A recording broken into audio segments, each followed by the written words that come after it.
Welcome to our weekly discussion of all things current in California politics. I'm Walt Gray, joined this week by Rich Ehisen, editor-in-chief of Capital Weekly publication. Rich, good to have you. As you know, Elon Musk, President Trump, going forward, cutting a lot of federal agencies. How will that affect California, if at all? Well, we're starting to see some possibilities of what that's going to look like.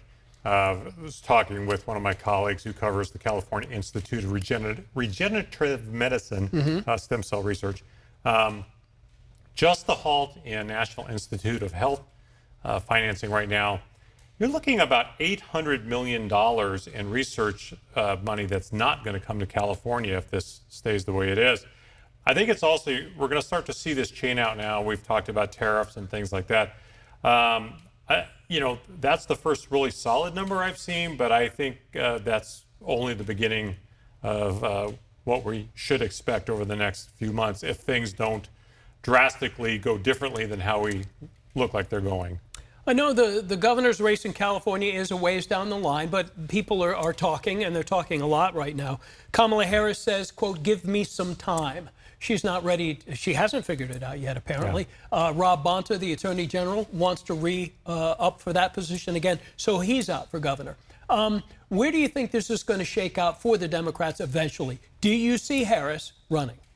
Well, it sounds to me, and I have no special insight here in that I'm not close with her or anything, but it seems to me from what she said, she's still pondering running again in 2028.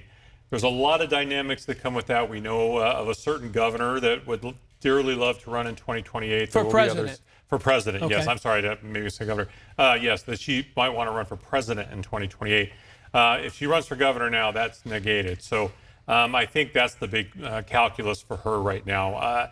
I don't know what way she's going to go. I think, as we've said before, if she gets in, she's probably going to clear the field. If she doesn't get in, from everything I'm seeing in polling, I would say Katie Porter has a very, very solid chance of running to the front of the pack. Yeah, we'll talk about that right now. Chad Bianco looks like he's going to declare tomorrow as the Republican, major Republican candidate for governor. He's the sheriff of Riverside County, very much in the camp of Donald Trump. And to your point, a poll conducted just before Thanksgiving had Bianco trailing Katie Porter by only 1 percentage point, with 52% undecided.